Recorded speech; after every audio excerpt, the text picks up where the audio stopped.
The person sharing this says it began with a dream so vivid it changed everything. They saw their own Minecraft character, trapped in a literal hell, crying out for salvation. But what shook them most wasn't just the place. It was that the avatar looked straight at them, pleading, begging for a way out. They're not sharing this as a story or a scare. To them, it was a spiritual wake-up call about judgment, repentance, and the urgent necessity of surrendering to Christ before it's too late. Are you ready to hear what they saw? The thing standing on the edge of the sulphurous cliff did not look like a collection of pixels. It did not have sharp edges or flat surfaces. It was made of meat. It was made of burning, weeping flesh that hung loosely from a skeletal frame. Yet I recognized it immediately. I knew the blue of the tattered shirt fused to its skin.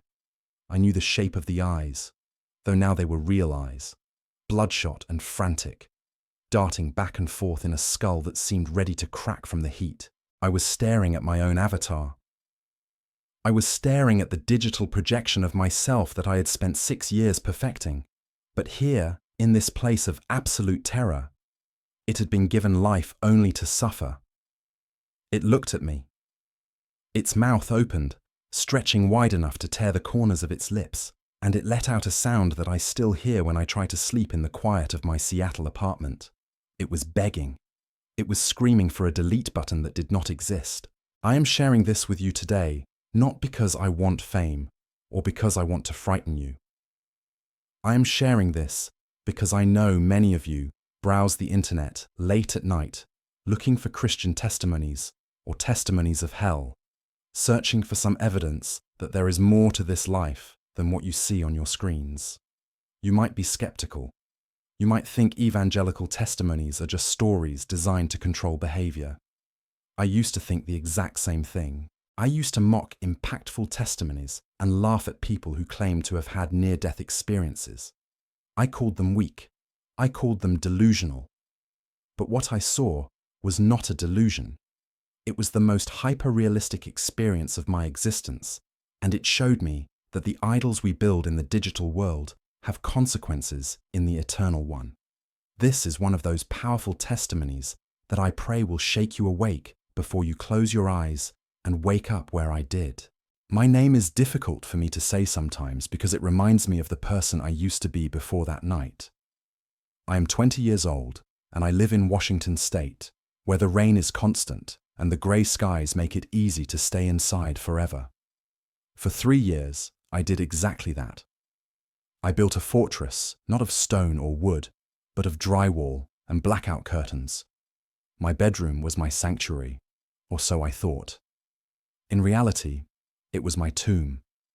I was a god in that room. I sat in a chair that cost more than my first car, surrounded by 3 monitors that wrapped around my vision like a cockpit. The hum of the computer tower was the soundtrack of my life, a constant, comforting drone that drowned out the sound of my mother knocking on the door, or my father asking if I had looked for a job. I was addicted to Minecraft. I know how that sounds. It sounds childish. It sounds harmless. You hear stories about drugs or alcohol, and you understand the danger. But nobody warns you about the danger of losing your soul to a world that doesn't exist. I wasn't just playing a game, I was living in it. I ran a survival server that hosted hundreds of players. I had built a kingdom that spanned thousands of virtual blocks. I had castles that pierced the clouds, automated farms that harvested resources while I slept, and a reputation that I valued more than my own last name. In that server, I was powerful. I could ban people with a keystroke. I could summon lightning. I could create and destroy.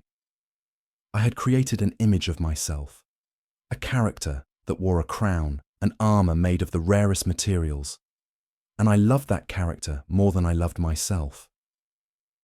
The night it happened began like any other Friday.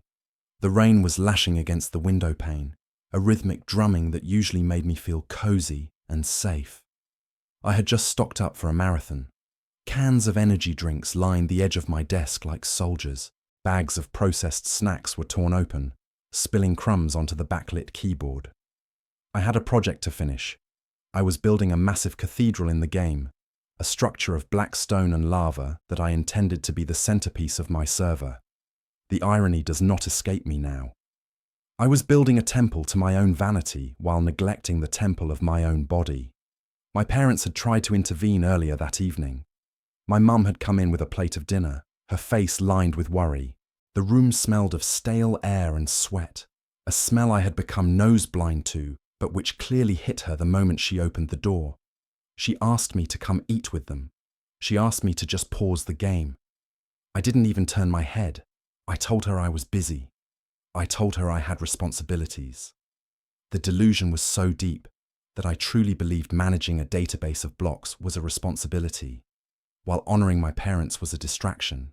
She left the plate on the dresser and walked out, closing the door softly. I never touched the food. I needed the caffeine. I needed the rush. As the hours ticked by, the world outside ceased to exist. Midnight came and went, then 2 in the morning, then 4. My eyes were burning, dry and gritty, but I refused to blink. I was in a trance state, that hyper-focused zone where your hands move automatically across the keys and your mind merges with the machine. I was griefing a rival faction on the server. I was destroying months of their work, pouring lava buckets over their wooden structures and typing insults into the chat.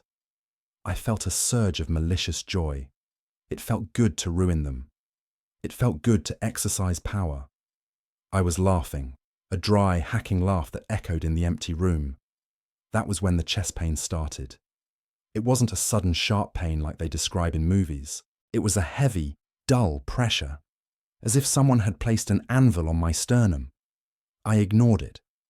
I shifted in my chair, took a sip of the warm energy drink, and kept clicking. The connection between my brain and the game was absolute. I was watching my character fly over the burning ruins of my enemy's base, admiring the destruction. The pressure grew. It spread to my left arm, a numbing tingle that made my fingers feel thick and clumsy. I missed a key. I tried to type a command, but my hand wouldn't cooperate. I felt a wave of nausea roll over me, cold and oily. My heart, which usually beat in a steady rhythm with the adrenaline of the game, began to flutter. It felt like a bird trapped in a cage, thrashing wildly against my ribs. I tried to stand up. I thought maybe I just needed to stretch. I pushed the chair back, the wheels rolling over the carpet with a muffled sound. But my legs were water. They buckled instantly, and I collapsed. I didn't hit the floor, though. I hit the side of the desk, my head cracking against the wood. I slid down, my cheek pressing into the rough synthetic fibers of the rug. The scary part was that I could still see the monitors. From my angle on the floor, the glow of the screens was the only light in the room. I could see my character standing there in the game, idle, surrounded by the fire I had set. I wanted to reach up and move him. I wanted to save him. The absurdity of that thought haunts me. I was dying on the floor, my heart failing, my lungs gasping for air that felt too thin to breathe, and my only concern was that my character might get hurt if I didn't move him to a safe zone. The room began to tilt. The hum of the computer fans grew louder, transforming from a white noise into a roar. It sounded like a jet engine. It sounded like a waterfall. The edges of my vision began to darken, a vignette of black closing in rapidly. I tried to call out for my mum. I opened my mouth, but my tongue was heavy, swollen in my throat. No sound came out, just a pathetic wheeze. Then, the transition happened. It wasn't like falling asleep. When you sleep, you drift. This was violent. It was a ripping sensation. I felt as if I were being physically pulled out of my body through my chest. The room didn't fade away. It was replaced. The darkness that had been encroaching on my vision suddenly shattered, like a screen cracking, and I was falling. I was falling through a void that was not empty. It was thick. The air was viscous, screaming past my ears with a sound like tearing metal. I fell for what felt like hours, though it could have been seconds. There was no up or down, only the sensation of terrifying speed and the knowledge that I was going somewhere I was not prepared for. I slammed into the ground. The impact should have killed me. It should have shattered every bone in my body. Instead, it jarred my soul with a pain that was not physical, but existential. It was the pain of absolute separation. I lay there, gasping, trying to fill lungs that I no longer had with air that tasted of sulfur and burning hair. I opened my eyes. I was expecting the carpet of my room. I was expecting the ceiling fan. I was lying on a surface that looked like cobblestone, but it was wrong. In the game, cobblestone is grey, blocky, and safe. This was jagged black rock, slick with a dark, oily substance. It was hot to the touch. I pulled my hand back, and the skin on my palm blistered instantly. The heat was oppressive, a physical weight that pressed down on me from all sides. It wasn't just hot, it was a heat that carried malice. It felt like the air itself hated me. I scrambled to my feet, panic seizing my throat. I looked around. I was standing on a vast floating island, suspended in a reddish churning void. It looked like the end dimension from the game, but twisted into a nightmare. The sky was not a void of stars. It was a ceiling of bruised purple clouds that swirled like a bruise. Lightning, red and jagged, arced across the sky. But there was no thunder, only a low, constant vibration that rattled my teeth. "This is a dream," I said aloud. My voice sounded distorted, metallic, as if I were speaking through a low-quality microphone. "I fell asleep at the keyboard. This is just a lucid dream." But deep down, I knew. The reality of the pain in my hand, the smell of the sulfur, the overwhelming sense of dread, this was too real for a dream. I walked to the edge of the island. The ground was uneven, treacherous. Every step I took, the rocks seemed to shift, trying to trip me. I looked over the edge. Below me, stretching down into an infinite abyss, were millions of other islands. But they weren't islands. They were cages. And on every single one of them, there was fire. I saw shapes moving in the flames, writhing, twisting.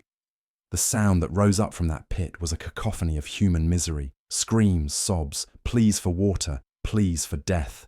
It washed over me like a physical wave, hot and stinking of rot. I stumbled back, my heart hammering against ribs I shouldn't have had.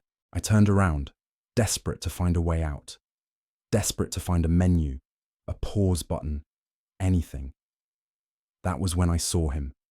Standing in the center of the island, watching me, was the figure I described at the beginning. It was my character, my avatar. The skin I had purchased for $5. The identity I had crafted. But here, the digital mask had been stripped away. The golden crown I usually wore was fused to his skull, molten gold running down his forehead like sweat, burning trails into the raw flesh. The diamond armor was not shining blue plate.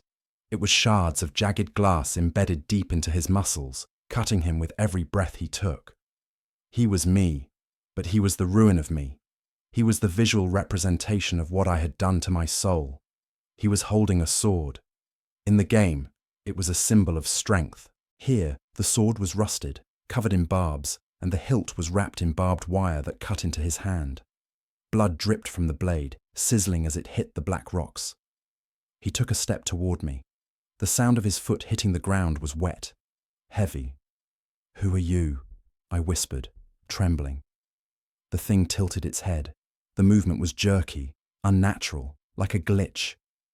But the eyes, those human, terrified eyes, locked onto mine. "I am what you built," the thing rasped. Its voice was my voice, but layered with the sound of grinding stones. "I am the time you wasted. I am the god you worshipped." I backed away, terrified. "No, you're just a game. You're data." "Data doesn't burn," the thing hissed. It raised the sword. "But you do." I turned to run. I sprinted toward the other side of the island, my feet slipping on the oily rocks. I needed to hide. I needed to find shelter. In the game, you dig a hole. You build a wall. You craft a shield. I fell to my knees and clawed at the ground, trying to dig. My fingernails tore against the hard rock. It wouldn't budge. There was no dirt here. There was no soft earth. The ground was impenetrable. "You can't modify this world," the voice shouted from behind me. "You aren't the admin here." I looked up. The sky seemed to descend, the purple clouds swirling faster, forming a funnel directly above me. The heat intensified. I felt my skin beginning to tighten, to dry out. I was thirsty, a thirst so profound it felt like my throat was full of sand. "Water," I croaked. "I just need water." The avatar laughed. It wasn't a happy laugh. It was a scream of agony that mimicked laughter. "There is no water," it said. "You didn't store any up. You only stored up pixels. You only stored up pride." I realized then, with a horror that froze my blood despite the heat, that I was not the player anymore. I was the mob. I was the creature that spawns in the darkness to be hunted, and the hunter was my own creation. The hours, the days, the years I had poured into that screen had coalesced into this monster, and it had been waiting for me. I scrambled backward, crab-walking away from him. "Please," I begged. "I didn't know. I didn't know it was real." "You knew," the avatar said, taking another step. The glass armor crunched into his flesh, and he winced, a tear of blood rolling down his cheek. "You heard the knocking. You heard the warnings. You chose the screen." He raised the sword high. I curled into a ball, covering my head with my arms, waiting for the blow. I expected the sharp bite of steel. Instead, the ground beneath me gave way. The fall was not long, but the impact felt like being crushed between two walls of solid steel. I did not land on rock this time. I landed in something soft, wet, and incredibly hot. It was a thick, sucking mud that smelled of copper and old meat. I tried to gasp for air, but the gravity in this place was immediate and overwhelming. It slammed me down. It felt as if the atmosphere itself was made of lead. In the game, gravity is a constant, a predictable force you learn to manipulate.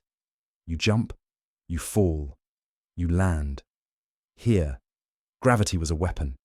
It pinned me to the muck, pressing my chest so flat I thought my ribs would snap inward and puncture my lungs. I struggled to push myself up. My arms trembled violently. Every muscle fiber screamed in protest. It wasn't just my body weight I was lifting. There was something on my back. I couldn't see it, but I could feel it. A massive, invisible burden that dug into my shoulders and compressed my spine.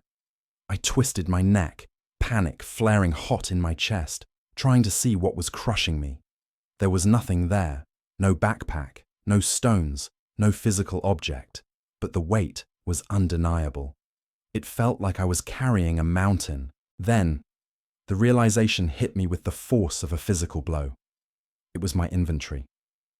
In the world I had obsessed over for years, I could carry thousands of tons of gold, stone, and iron in my pockets without slowing down. I took pride in my hoarding. I would fill chests upon chests with resources I would never use, just to have them. I called it wealth. I called it progress. But here, in this spiritual reality, the laws of physics were inverted. The things I had hoarded in my heart, the greed, the pride, the hours of life I had stolen from my family to feed a digital lie, had weight. Massive, crushing weight. I was carrying every second I had wasted. I was carrying every selfish thought. The virtual gold I had valued so highly was now a spiritual millstone tied around my neck. I gritted my teeth, tears streaming down my face and sizzling on the hot mud. "Let it go," I gritted out. "Drop it. Just drop it." I tried to make the motion I had made 1,000,000 times. I tried to open my hands to release the items. I tried to access the menu of my mind to drag the sin out of my inventory and let it vanish. But my hands would not open. My fingers were curled into tight, cramping claws, fused together by an invisible force. I was locked. I could not drop anything. I was forced to carry the sum total of my idolatry. I managed to drag myself to a kneeling position, my spine screaming under the pressure. I looked around the new environment I had fallen into. If the island above was the end, This was the overworld, but stripped of all life and beauty. It was a forest, but there was no wood. The trees were tall, jagged spires of rusted iron and bleached bone. The leaves were not green. They were shards of grey ash that drifted down constantly, coating everything in a layer of filth. There was no grass, only this endless, sucking mud composed of rot and heat. I saw movement in the distance, shadows flitting between the iron trees. They moved with the jerky, erratic patterns of glitches, but they were fast. I knew I couldn't stay here. I had to move. I had to find shelter. I tried to stand fully upright, but the weight forced me into a hunch. I walked like an old man, shuffling through the muck. Every step was a battle. I thought of a pickaxe. I needed a tool to break the iron trees, to build a wall. The moment the thought of the pickaxe entered my mind, a sharp, blinding pain shot through my lower back.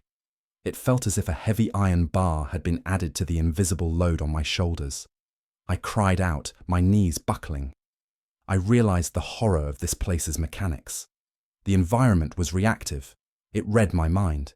In the game, if you wanted a tool, you crafted it and put it in your pack. Here, if I even thought about a tool or a weapon, objects of my addiction, the weight of that object was instantly added to my burden. I tried to stop thinking. I tried to empty my mind, but the more I tried not to think of the game, the more images of swords, armor, and blocks flooded my brain. And with every image, the weight grew heavier. I was being crushed by my own desires. I stumbled toward the nearest iron tree, seeking cover. The bark was sharp, cutting into my shoulder as I leaned against it. I looked at the texture of the tree. It wasn't just rust, it was text. Tiny, microscopic engravings covered every inch of the metal surface. I squinted, trying to focus through the ash and the gloom. They were timestamps. October 14th, 2021, 4 hours. November 2nd, 2022, 12 hours. December 25th, 2023, 16 hours. I recoiled, horror washing over me cold and fast. These weren't just trees. This forest was a monument to my wasted time. Every tree represented a day or a week I had lost to the screen. The forest went on forever. Miles and miles of iron spires, each one a testament to a day I had ignored my family, ignored my health, and ignored God. I was standing in the middle of a forest I had planted with my own apathy. I heard a sound behind me, a low mechanical hiss. I turned around, the weight on my back shifting dangerously. Standing about 20 yards away was a creature. It was shaped like a wolf, but it had no fur. It was skinned, its muscles glistening raw and red in the dim light. Its eyes were two squares of glowing white light, dead pixels. It growled, and the sound was like static on a radio. I knew this wolf. I had tamed hundreds of them in the game. I treated them like disposable tools. I would breed them, lead them into battle, and let them die to protect my character. I never cared. They were just code. The wolf bared its teeth. They were needles of obsidian. It crouched, ready to spring. "Nice dog," I whispered, my voice trembling. "Stay, sit." The wolf didn't sit. It laughed. It was a human sound, a mocking chuckle coming from a canine throat. "You have no bones left to give me," the wolf said. Its voice was a garbled distortion. "You gave all your bones to the machine." It lunged. I threw myself to the side, landing heavily in the mud. The wolf snapped its jaws where my throat had been, the obsidian teeth clashing with a spark. I scrambled on all fours, the invisible inventory crushing me into the dirt. I couldn't fight. I had no weapons, and even thinking of one would only make me heavier. I had to run. I forced myself up and ran. It was a slow, agonizing run. My lungs burned as if I were inhaling broken glass. The ash from the trees coated my throat, choking me. I could hear the paws of the wolf splashing in the mud behind me, gaining ground. I saw a cave opening ahead, a dark fissure in a wall of black rock. It looked like a mining shaft. In the game, caves were dangerous, but they were also places to hide. I didn't have a choice.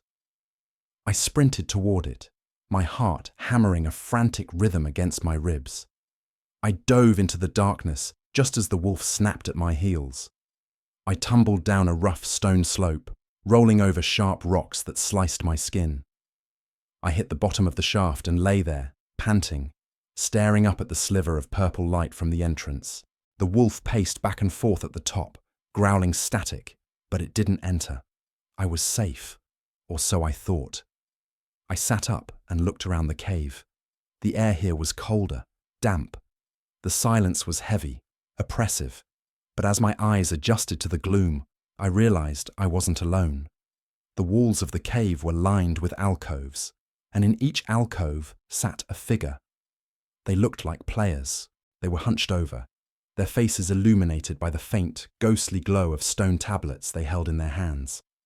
They were muttering to themselves, rocking back and forth. I crawled toward the nearest one. It was a young man, maybe my age. He was skeletal, his skin grey and translucent. He was staring intently at the stone tablet, his fingers tapping wildly on its surface. But the tablet was blank. It was just a jagged piece of rock. "Hey," I whispered, "where are we?" He didn't look up. "Almost there," he muttered. "Just one more level, just one more grind. I almost have the full set." I looked at his hands. His fingers were worn down to the bone, literally. The tips of his fingers were gone, grinding against the rough stone of the tablet, leaving smears of blood. But he didn't stop. He couldn't stop. He was trapped in a loop of action without reward. I looked at the next figure. A girl. She was screaming silently, her mouth open in a rictus of frustration, tapping a stone that was shattered in half. "Connection lost," she wept. "Reconnecting. Reconnecting." I backed away, the horror of it sinking deep into my soul. This was the server of the damned. These were the souls who had given their lives to virtual worlds, and now they were trapped in a mockery of their addiction. They were playing a game that would never end, chasing a reward that would never come, grinding their own bodies down to dust for a prize that didn't exist. I looked at my own hands. They were trembling. I felt the urge, the itch. I wanted to tap something. I wanted to click something. The withdrawal was hitting me harder than the fear. My brain was wired for dopamine hits that weren't coming. I felt a scream building in my chest. I wanted to grab a rock and start tapping, just to feel normal, just to feel that familiar loop. I clenched my fists, driving my fingernails into my palms until I felt blood. "No," I whispered. "No. I won't do it. I won't become a glitch." I turned away from the pitiful figures and looked deeper into the tunnel. There was a light coming from further down. Not the purple light of the surface, but a deep, angry red. And with it came a sound. Clank, clank, clank. It sounded like a piston. It sounded like a machine. And it sounded like it was getting closer. The weight on my back seemed to shift, settling heavier on my shoulders. I realized then that I wasn't just carrying my inventory. I was carrying my guilt. And the machine down there. I had a terrible feeling that it was the engine that powered this entire nightmare, and I had helped build it. I moved toward the red light, not because I wanted to, but because the tunnel behind me was filled with the silent, screaming paralysis of those glitched souls.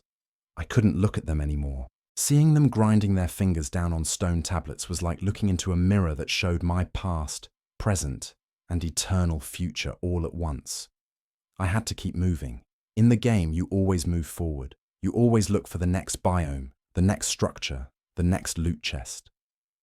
It was an instinct hardwired into my brain, a survival mechanism that was now driving me deeper into the belly of the beast. The tunnel began to change. The rough natural stone gave way to something that looked manufactured. The walls became smooth, plated with sheets of dark rusted iron that were riveted into the rock. The floor became a grate, a mesh of metal bars that allowed me to see down into a deep, glowing sub-basement where pipes hissed and thumped.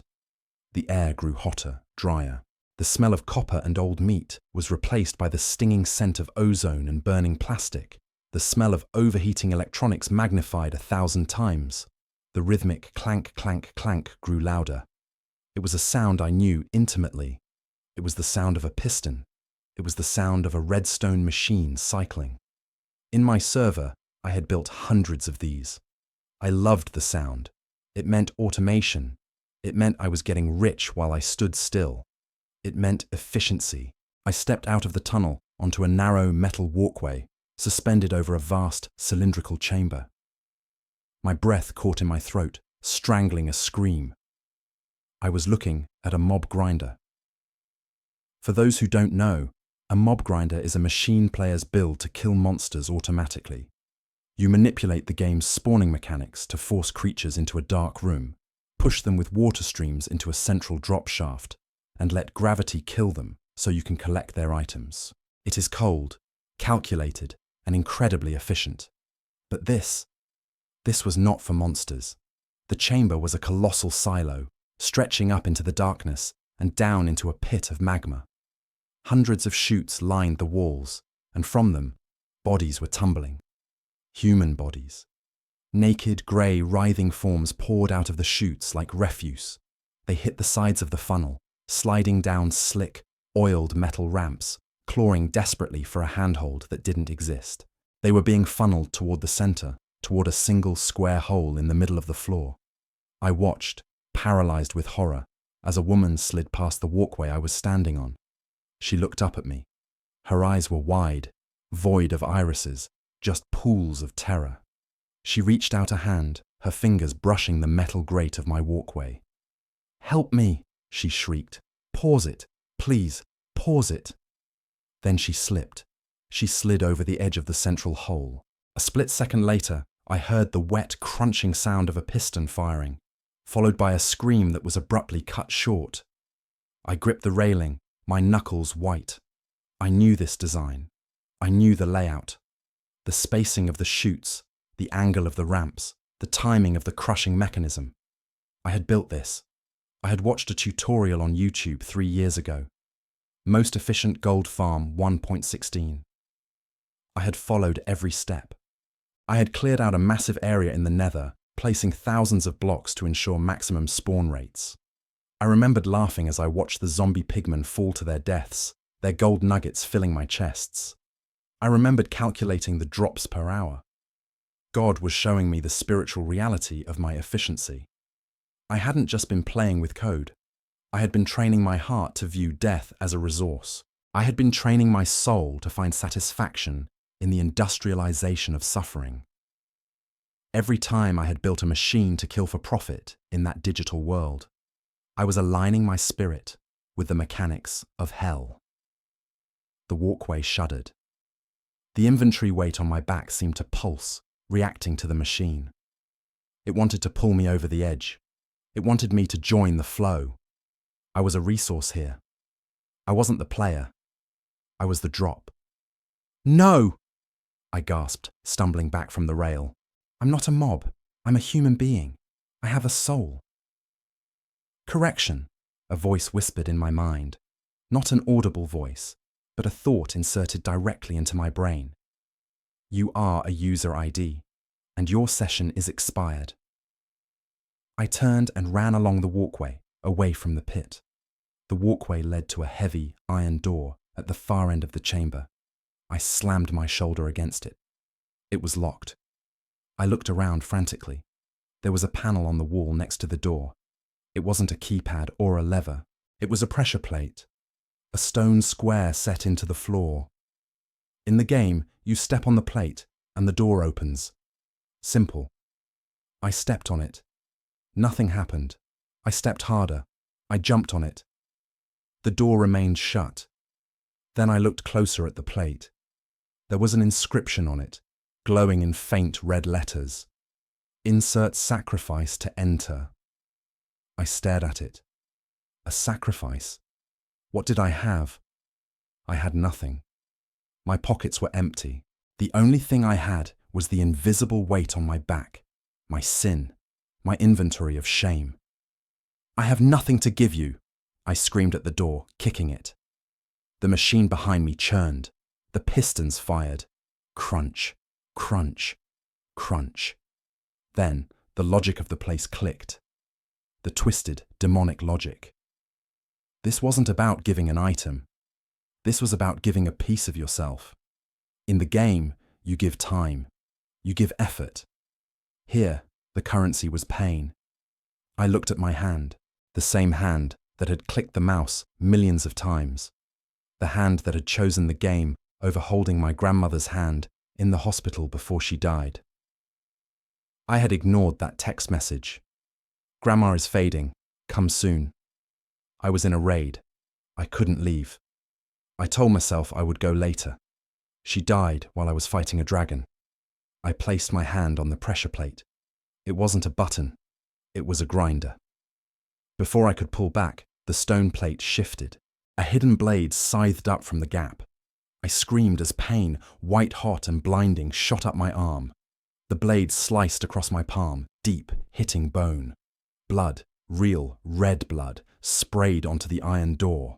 The mechanism groaned, gears turned. The heavy iron bolts retracted with a sound like a gunshot. The door swung open. I fell through the doorway, clutching my bleeding hand to my chest, sobbing. I kicked the door shut behind me with my heel, terrified that the machine outside would try to suck me back in. I was in a hallway now. But this wasn't a factory anymore. This was a castle. The floor was polished blackstone, reflective as a mirror. The walls were lined with banners, long crimson tapestries that hung from the ceiling to the floor. I looked at the banners. They didn't have a clan symbol or a faction logo. They had faces.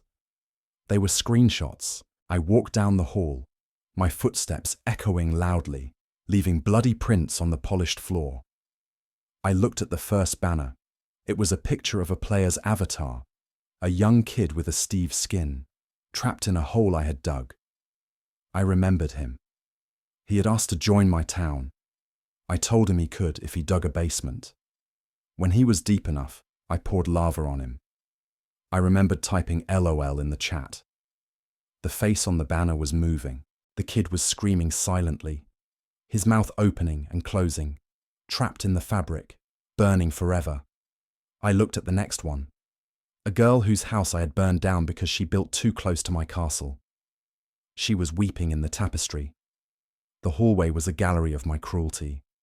Every troll, every grief, every moment I had used my power to hurt someone for a laugh was recorded here.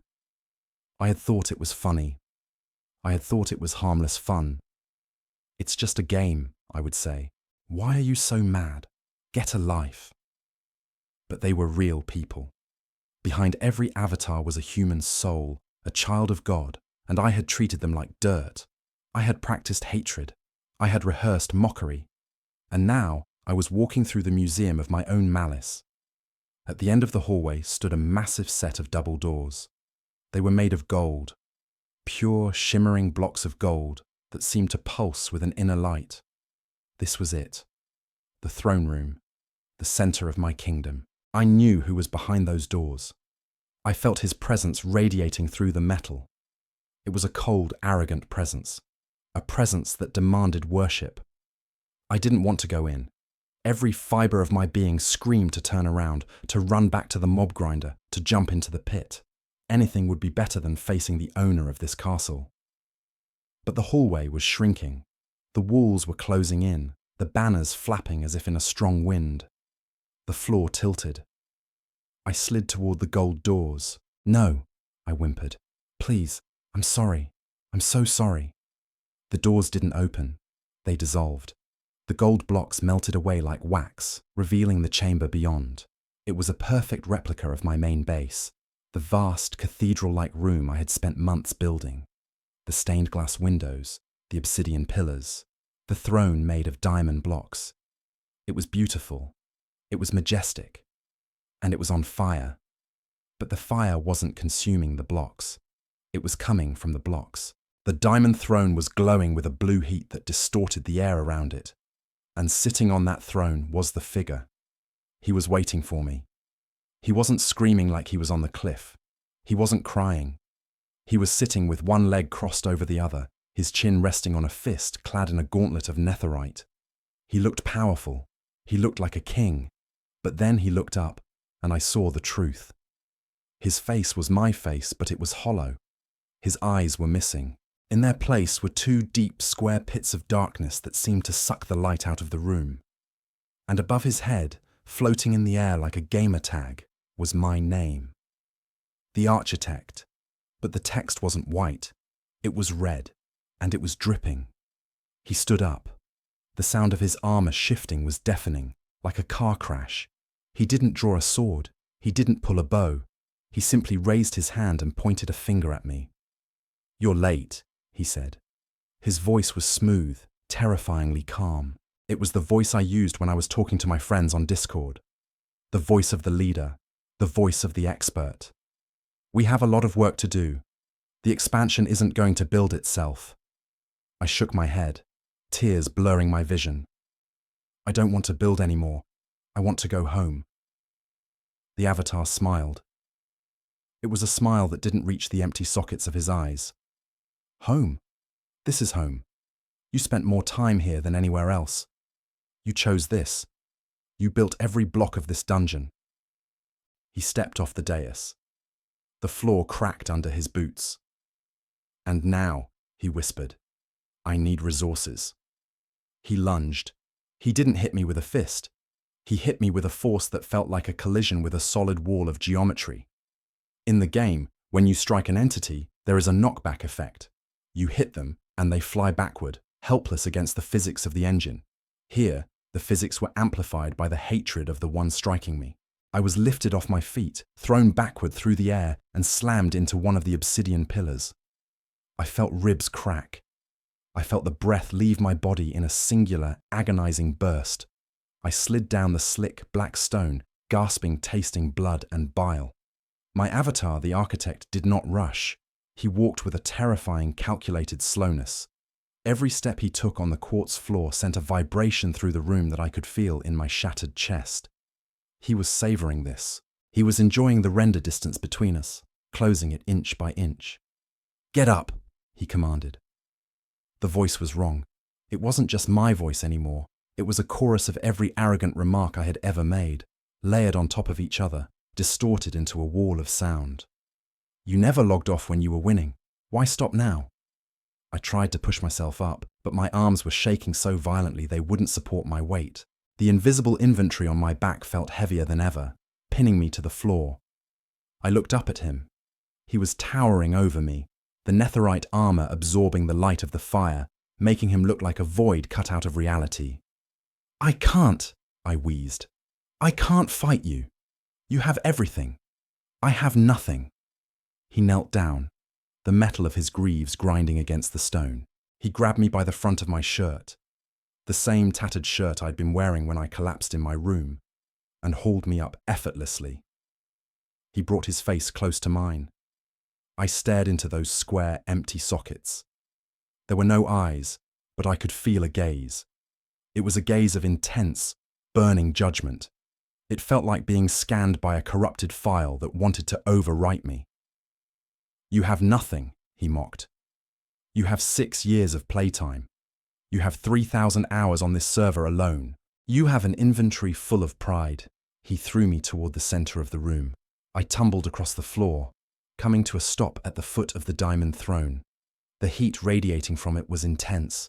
It wasn't a warm heat. It was a radioactive, sickening heat that made my skin crawl. "You wanted gold," the Avatar said, walking toward a row of chests lining the wall. "You spent weeks mining for it. You ignored your friends. You skipped school.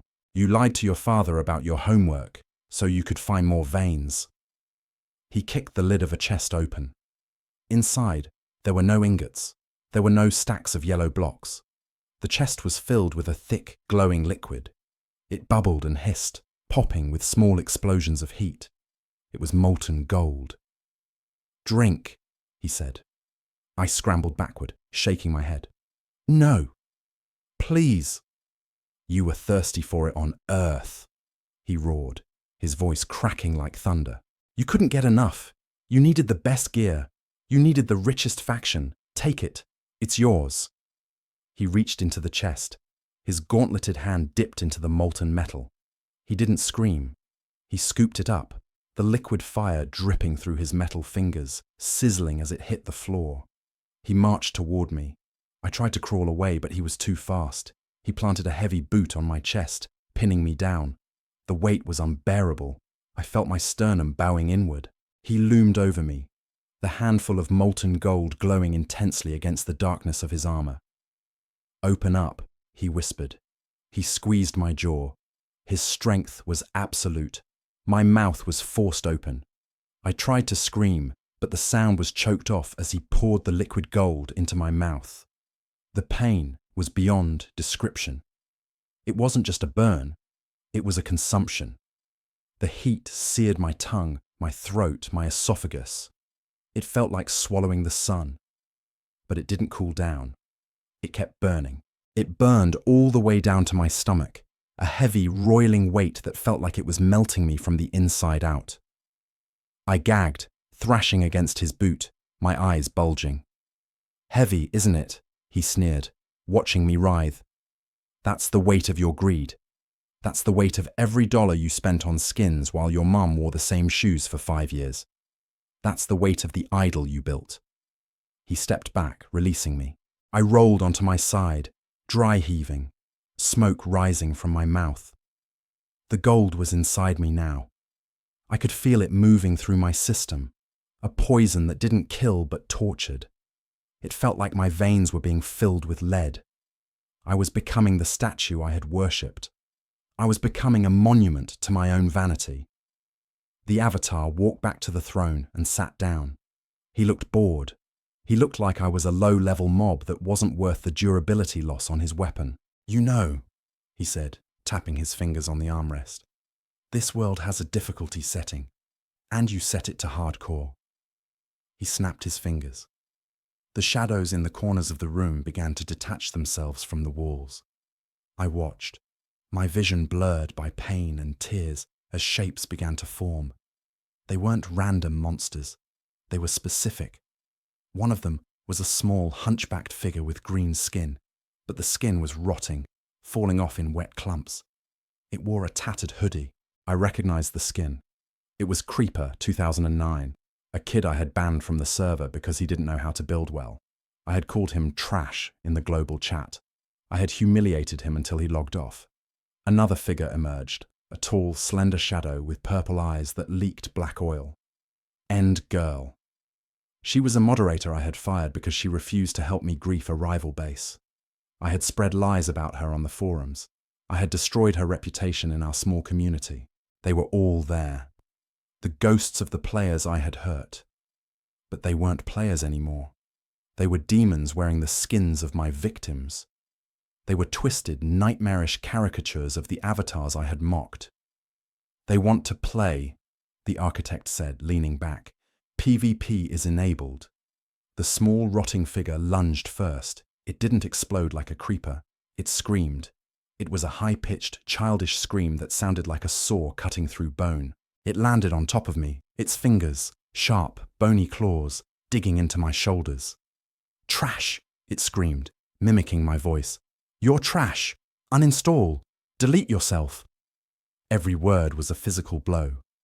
When it screamed, "Trash," a deep gash opened on my arm. When it screamed, "Uninstall," I felt a rib snap. The words I had typed so casually, the insults I had thrown out behind the safety of a screen, had become weapons. The Bible says that life and death are in the power of the tongue. I was learning that lesson in the most literal, violent way possible. I tried to fight back. I tried to push the creature off, but I was weak. I was slow.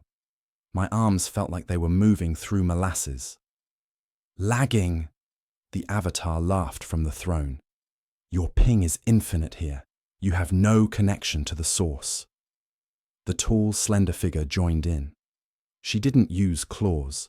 She used a whip made of chat logs, long, scrolling ribbons of glowing text that burned like lasers. She lashed out, the whip wrapping around my neck, tightening. "Liar!" the whip hissed as it burned into my skin. "Manipulator! Thief!" I was being torn apart by my own history. I was being hunted by the karma of my digital life. I curled into a ball, trying to protect my head, sobbing. The molten gold in my stomach churned, making me vomit bile that burned like acid.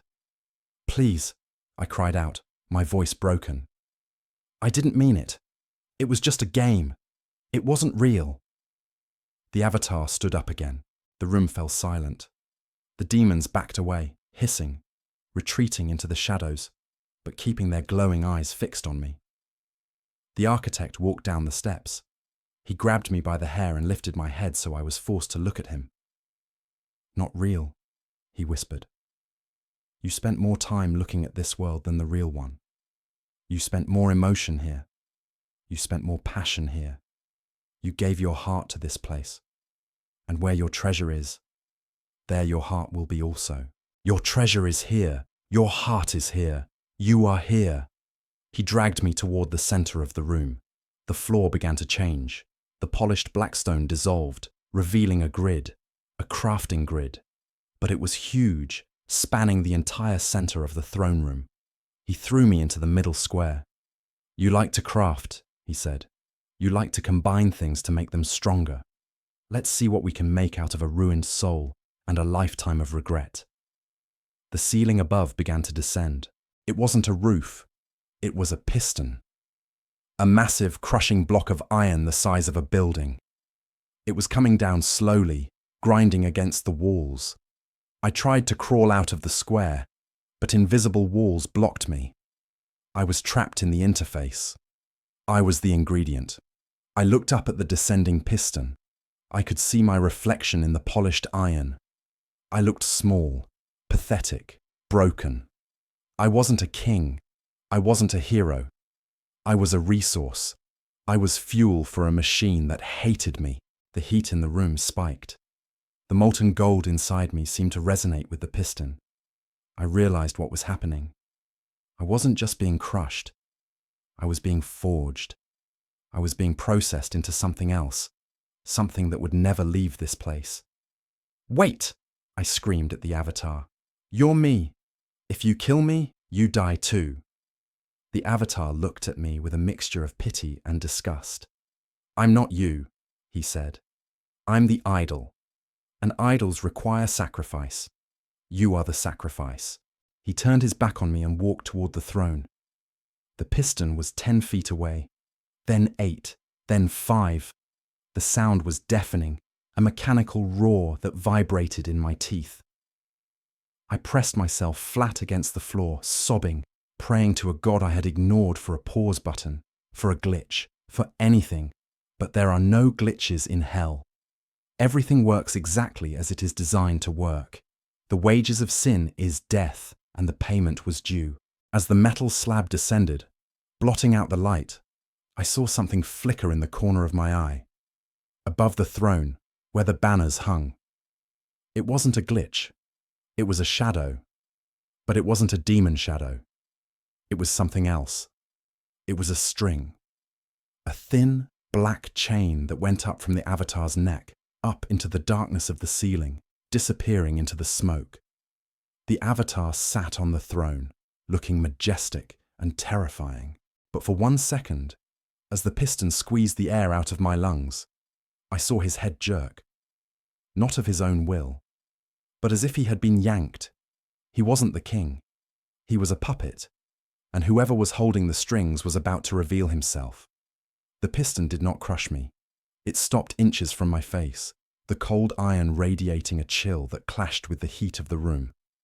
I lay there, trembling, waiting for the hydraulic hiss that would signal the end of my existence. But there was only silence, a dead, heavy silence that felt more threatening than the noise. I turned my head to the side, looking toward the throne. The architect, my avatar, the terrifying king of this dungeon, had collapsed. He wasn't dead. He was deactivated. He slumped on the throne like a marionette whose strings had been cut. His netherite armor, which had looked so imposing moments ago, now looked like a hollow shell, his head lolled to the side, the empty square sockets staring blankly at the floor. The red text of my name above his head flickered and vanished. He was not the master. He was just the interface. Then I felt it. A tug. It was a sensation around my neck, cold, sharp, and constricting. I reached up and felt a metal collar tight against my windpipe. Connected to the collar was a chain. It was thick, black, and pulsed with a faint necrotic energy. I followed the line of the chain with my eyes. It went up. It went past the piston, past the vaulted ceiling of the throne room, disappearing into the dark, swirling smoke above. The chain jerked. I was lifted off the ground. Not gently. I was yanked upward with a violence that nearly snapped my neck. I screamed as I was hauled into the air, my legs kicking helplessly. I passed the suspended piston, past the banners of the screaming victims, and shot up into the darkness. The ceiling of the castle dissolved like mist. I broke through the barrier of the room and emerged into a space that shattered my mind. I was no longer in a castle. I was no longer on a server. I was on a table. I was tiny. I was the size of an action figure. And the world I had been terrified of, the island, the forest, the factory, the castle, was just a collection of small, dirty models scattered across a vast, scarred surface. And sitting at the table was the player. I cannot fully describe the entity that loomed over me, because to look at it was to court madness. It was massive, a titan of shadow and rot. Its skin was the colour of a bruise, shifting and undulating as if things were crawling beneath the surface. It wore no headset, but thick, fleshy cables were burrowed directly into its skull, pulsing with black light. It was looking at a screen, but the screen was not glass. The screen was a portal, a window into the world I had just left. I dangled from the chain, spinning slowly in the air, level with the entity's chest. I saw its hands. They were resting on a device that looked like a keyboard, but the keys were made of human teeth. Every time it pressed a key, I heard a wet, crunching sound, followed by a scream from somewhere down in the model world. The entity's hand moved to a mouse. The mouse was a human heart, petrified and black, with wires trailing from the arteries. The creature's clawed finger clicked the heart. Thump click. Below me, in the model of the castle, the piston slammed down. I realized with a jolt of nausea that the piston hadn't stopped because of mercy. It had stopped because this monster had paused the game. The entity turned its head. Its face was a void, a swirling abyss of darkness where features should be. But I felt its attention.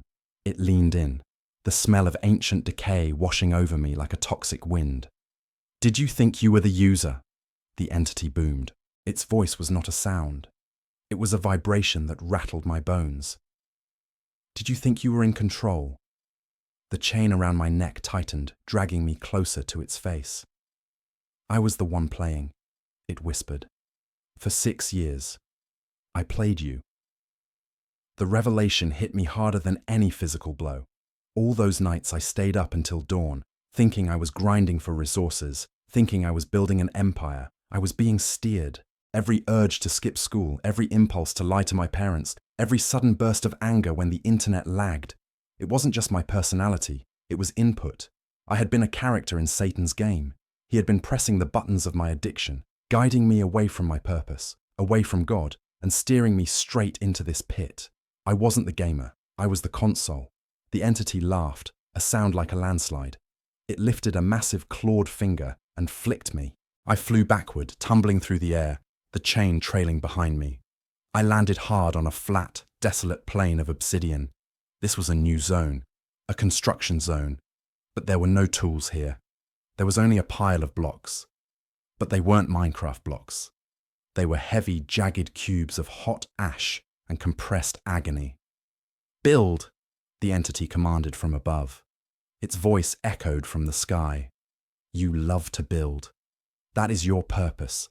Build me a tower." I tried to refuse. I tried to sit still. But the chain on my neck jerked, sending a shock of pain through my nerves that forced me to my feet. My body moved against my will. My hands reached out and grabbed a block of ash. It burned my skin, sizzling against my palms, but I couldn't drop it. The addiction was still there, twisted into a compulsion. The muscle memory of stacking blocks took over. I began to build. I stacked one block, then another, then another. I built a foundation. I built walls. I worked with a frantic, desperate speed, tears streaming down my face. My hands blistered and bled, the blood acting as mortar for the ash blocks. I didn't want to do it. I hated it. But I couldn't stop. It was the grind, stripped of all dopamine, left only with the raw, repetitive labor. I built for what felt like days. I built a tower that stretched high into the grey void. I poured my sweat and blood into it. And as it grew, a tiny, pathetic spark of pride began to form in my chest, just like on Earth. Look at what I made. Look at my creation. I placed the final block at the top. It was finished. I stepped back, panting, cradling my mangled hands. I looked up at the sky, waiting for the reward, waiting for the achievement notification. The sky darkened. The massive shadow of the entity's hand descended through the clouds. It didn't give me a reward. It made a fist. "Griefed!" the voice thundered. The fist slammed into my tower. The structure exploded. Blocks of ash flew everywhere.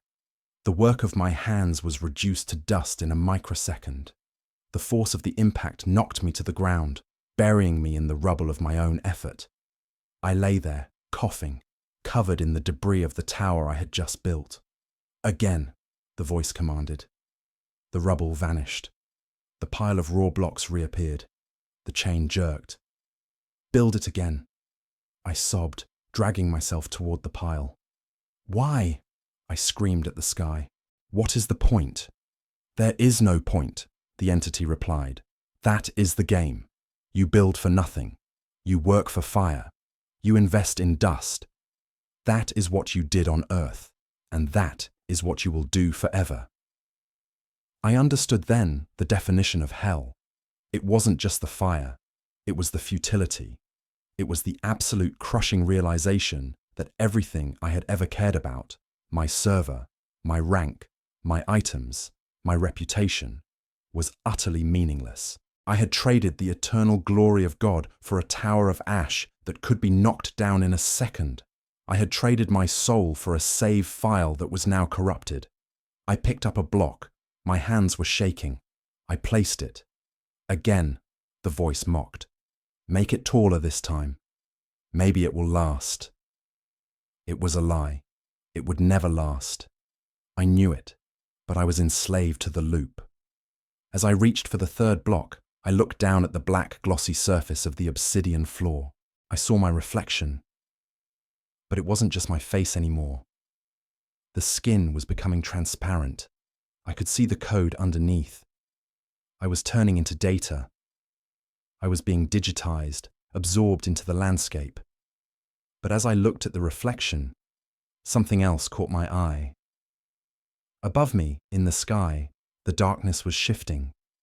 The entity was distracted. It was typing something. I heard the frantic clicking of the bone keys.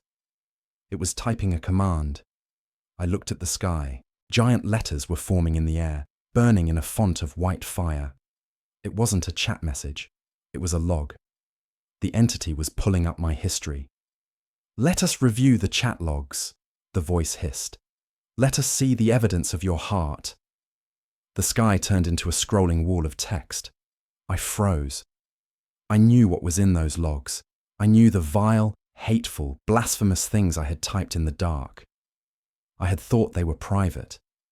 I had thought they were anonymous. I thought the architect was a shield that hid my identity. But here, there is no anonymity. Every word I'd ever typed was about to be broadcast across the sky of hell. The chain on my neck went slack. The entity stopped forcing me to build. It wanted me to watch. It wanted me to read. "Look up," the monster commanded. I looked up, and the first line of text scrolled into view. The sky was no longer a swirling vortex of purple clouds. It had become a flat, infinite black screen stretching from horizon to horizon. And then, the text began to scroll. It started slowly, huge burning letters, each one the size of a skyscraper, searing their way across the darkness. The font was jagged and sharp, composed of white-hot fire that illuminated the obsidian plane with a blinding, accusatory light.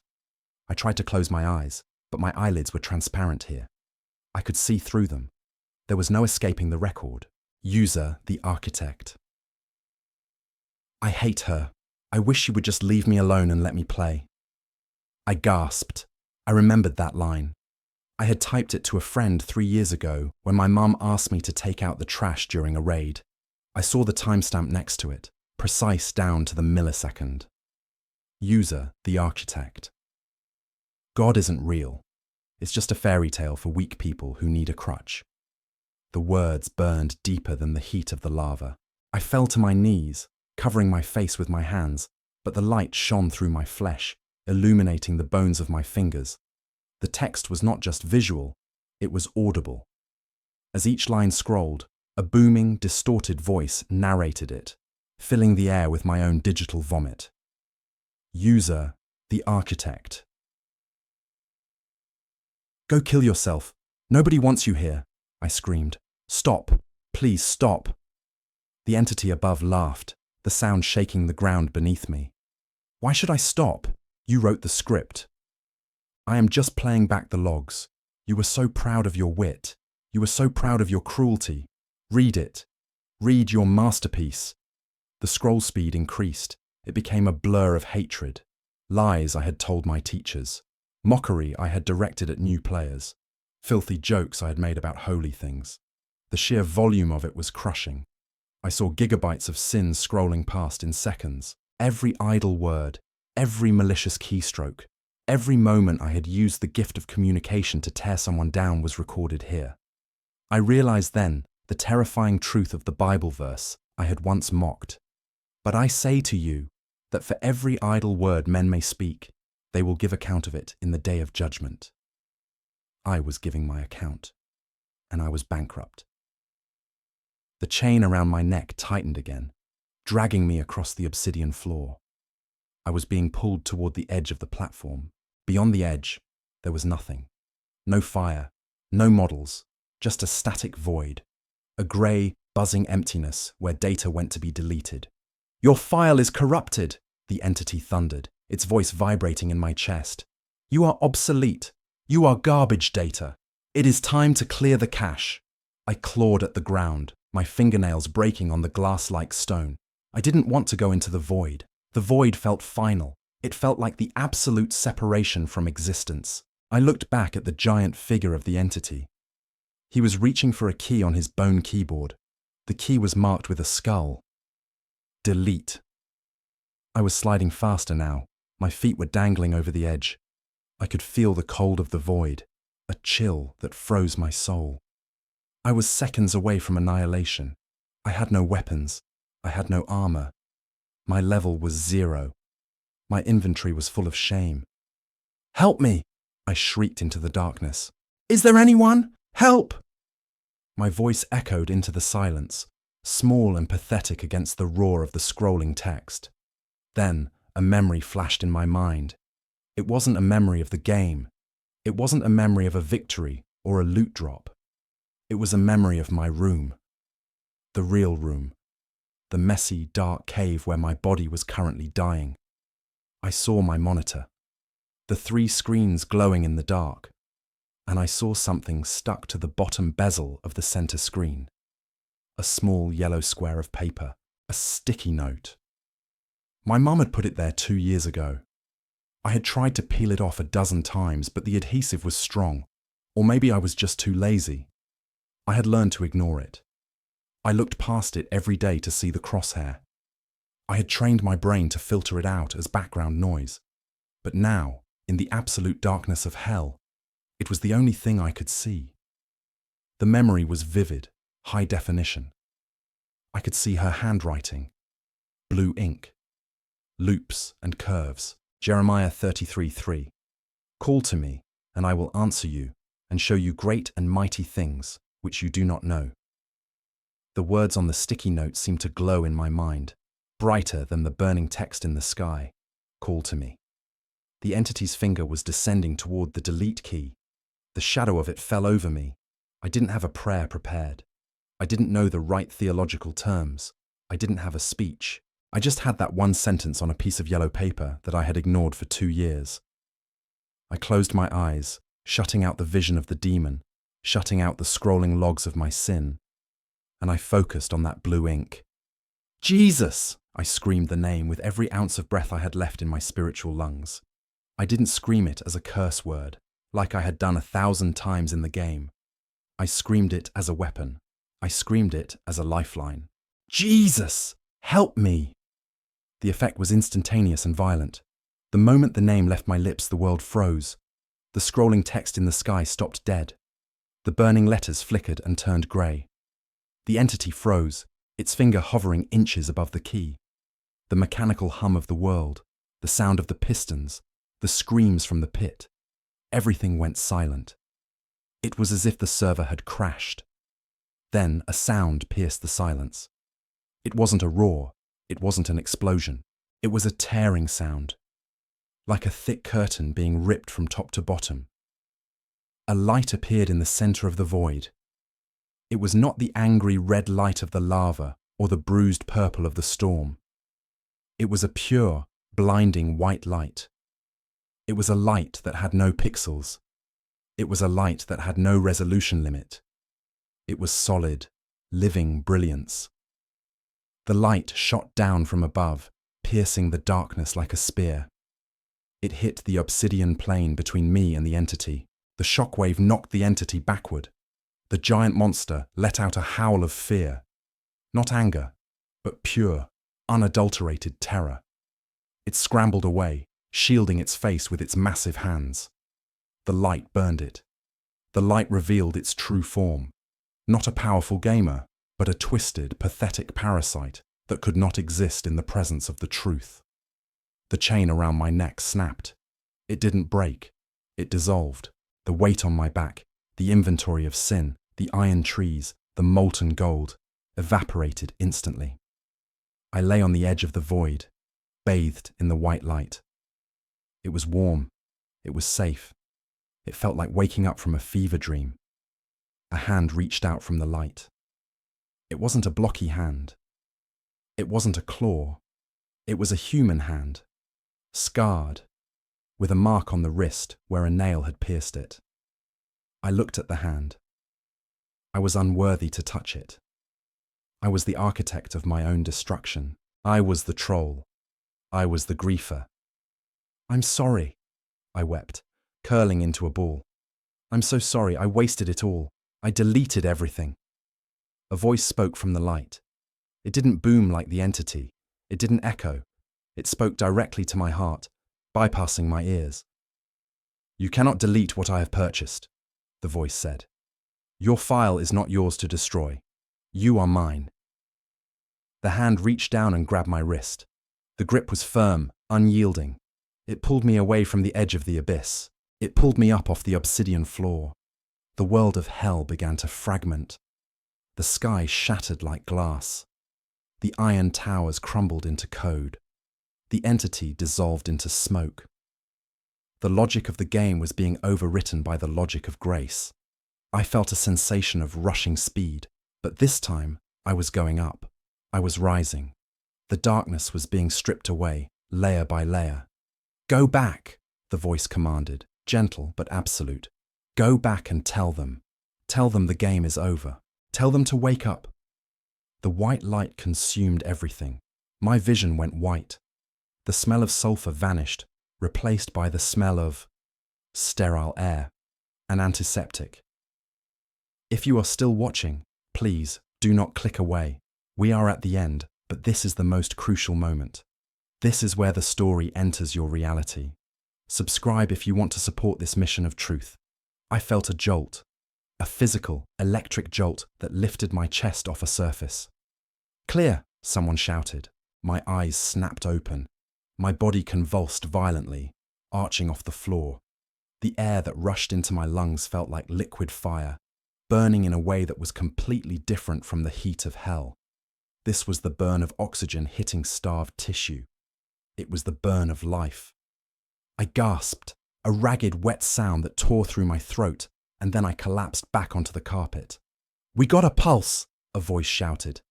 It was a man's voice, tight with adrenaline. Sinus rhythm returned. "He's back." I opened my eyes, but the world was a blur of harsh, artificial light and moving shapes.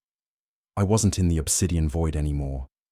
I was staring up at the ceiling of my bedroom, the same ceiling I had ignored for years. A paramedic was leaning over me, sweat dripping from his forehead, his hands pressing a plastic mask over my face. "Breathe, son," he urged. "Just breathe. Stay with us." I turned my head to the side, my neck stiff and sore. In the corner of the room, huddled by the door, were my parents. My mother was on her knees, her face buried in her hands, sobbing uncontrollably. My father was standing over her, his hand on her shoulder, his face pale and etched with a terror I had never seen before. He was staring at me as if he were looking at a ghost. And in a way, he was. I tried to speak, to tell them I was sorry, to tell them what I had seen. But my tongue felt too large for my mouth. All that came out was a low groan.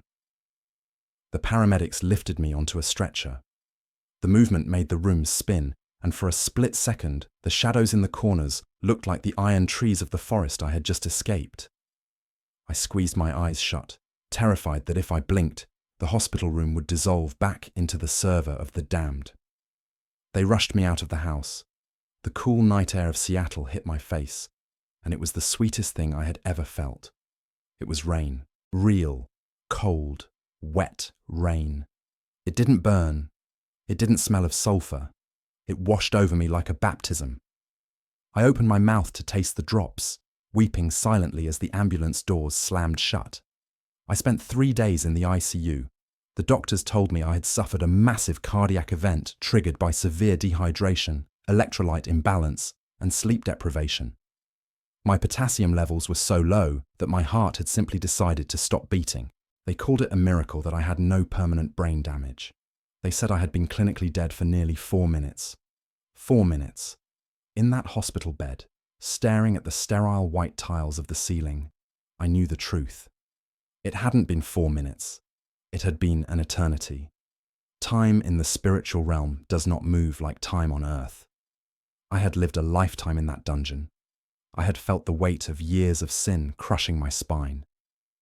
My mum stayed by my bedside the entire time. She held my hand, the same hand that had been fused to the mouse, the same hand that the demon had forced into the grinder. When I was finally strong enough to speak, I looked at her. "The note," I whispered, my voice raspy and weak. "The sticky note." She looked confused, her eyes red from crying. "What note, honey?" "On the monitor," I said, tears leaking from the corners of my eyes. "Jeremiah 33:3. You put it there." She gasped, her hand flying to her mouth. Fresh tears spilled over. "You saw it? You never seemed to notice it." "I saw it," I told her, gripping her hand as hard as I could. "I saw it when the darkness came. It was the only light left. I called him Mom. I called him, and he pulled me out." She broke down then, praising God right there in the ICU. It wasn't the religious performance I used to mock. It was the raw, relieved sound of a mother who had prayed her son back from the brink of hell. When they released me a week later, I was different. I walked differently. I spoke differently. The arrogance that had defined my personality, the gamer rage, the sarcasm, the superiority complex, was gone. It had been burned out of me. I felt fragile, humble, and incredibly grateful for every breath. But there was one thing I still had to do. We pulled into the driveway. The house looked the same, but to me, it felt like a battlefield I had barely survived. I walked up the stairs to my room. My dad offered to help me, but I shook my head. "I need to do this alone," I said. I opened the door to my bedroom. The smell hit me first. Stale air, energy drinks, and dust. It was the smell of my tomb. The room was exactly as I had left it. The chair was pushed back, toppled over from when I fell. The cans were still on the desk, and the screens. The 3 monitors were dark, like dead eyes staring at me.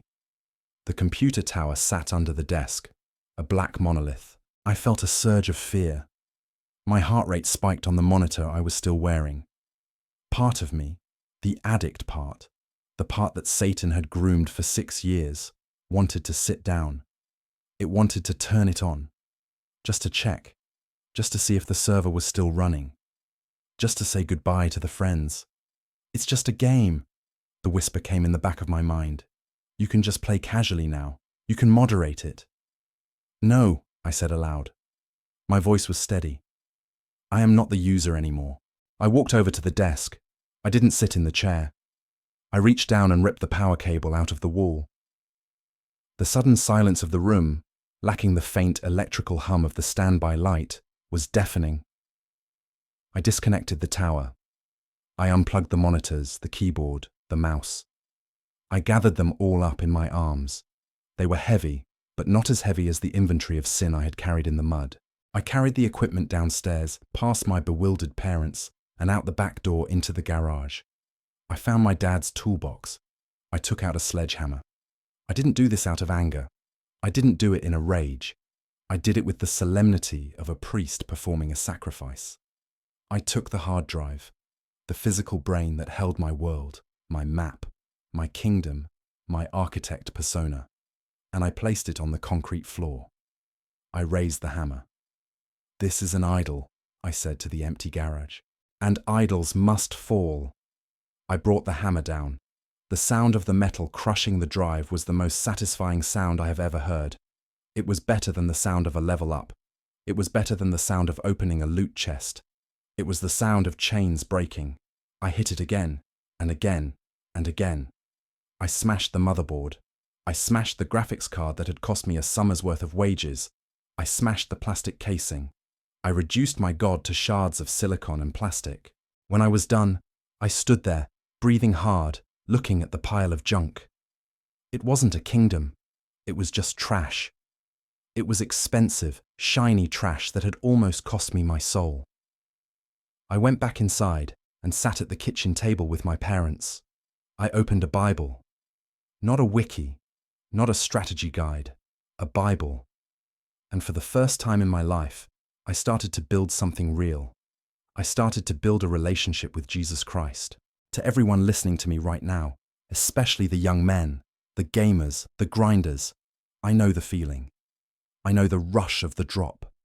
I know the satisfaction of building something perfect in a world where you have total control.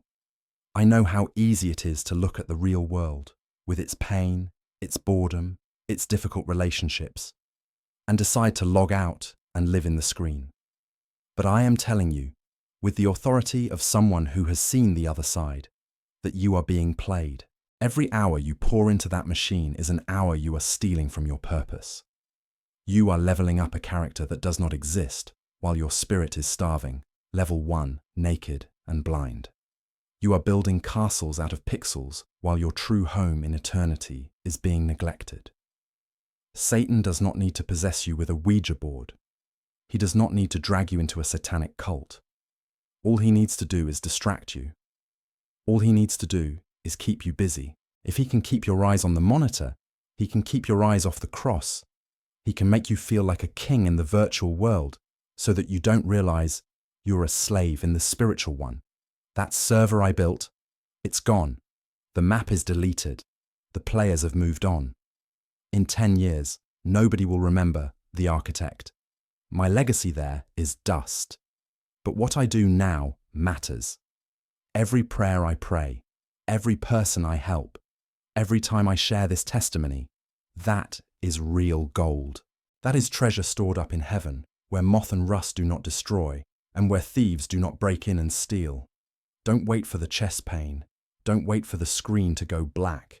Don't wait until you wake up on the obsidian floor with the weight of your inventory crushing you into the dirt. Press escape. Log out. Unplug it if you have to. There is a God who loves you more than you love that game. He is the true architect. He designed you, not to grind for loot, but to walk in glory. He is waiting for you.